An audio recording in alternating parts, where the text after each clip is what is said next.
সারা দেশের মতো চট্টগ্রামেও বোতলজাত সয়াবিন তেলের সংকট তীব্র আকার ধারণ করেছে। বিভিন্ন দোকান ঘুরে খোলা তেল পাওয়া গেলেও তা ভোক্তার চাহিদার তুলনায় একেবারেই কম।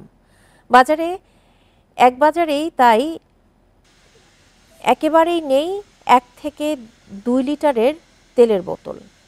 ব্যবসায়ীরা বলছেন, দাম বাড়াতে বাজারে এই সংকট কৃত্রিমভাবে তৈরি করা হয়েছে।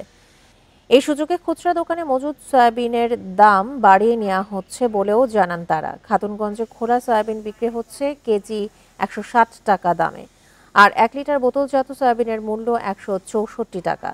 বিক্রেতারা বলছেন, একটা বিপণন কোম্পানি ছাড়া বাকি সব কোম্পানির পণ্য তারা পাচ্ছেন না। বিপণনকারীরা বোতলজাত সয়াবিনের অর্ডার নিচ্ছেন, কিন্তু শর্ত দিচ্ছেন সাথে তাদের অপ্রচলিত পণ্য নিতে হবে।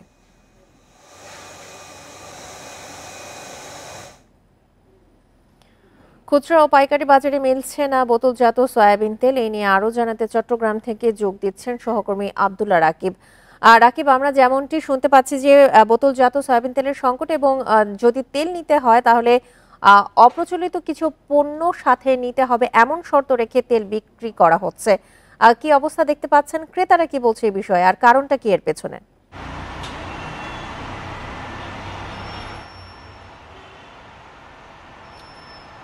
চট্টগ্রামের অন্যতম বড় ভোগ্যপণ্যের বাজার, যেটি সারা দেশে ভোগ্যপণ্যের চাহিদা দিয়ে থাকে খাতুনগঞ্জ, সেই বাজারে গত মাস থেকেই এই ভোজ্য তেলের যে সংকট, অর্থাৎ যে বোতলজাত যে সয়াবিন তেল, সেটি আসলে মিলছে না।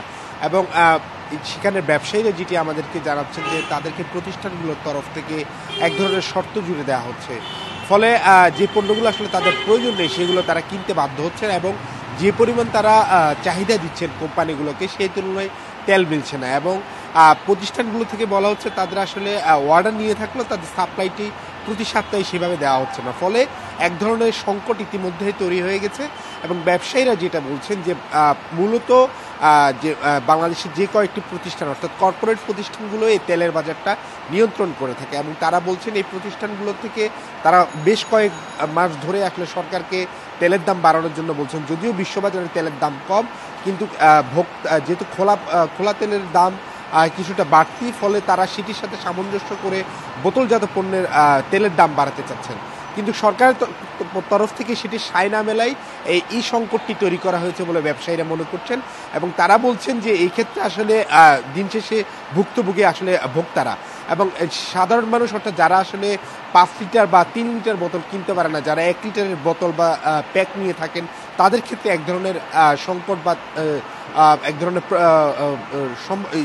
শঙ্কা তৈরি হয়েছে। এবং তারা বাজার ঘুরেও কয়েকটি বাজার, অর্থাৎ খাতুনগঞ্জের বাজারে আমরা দেখেছি যে 1 লিটার এবং 2 লিটারের বোতল কোনোভাবে পাওয়া যাচ্ছে না। সেক্ষেত্রে আসলে চট্টগ্রামের অন্যান্য বাজারের পরিস্থিতি কি হতে পারে সেটি সহজেই অনুমেয়। এবং পাড়া মহল্লার যে ছোট দোকানগুলো রয়েছে, খুচরা দোকান, সেখানে আসলে ক্রেতারা পাচ্ছেন না সে তেল।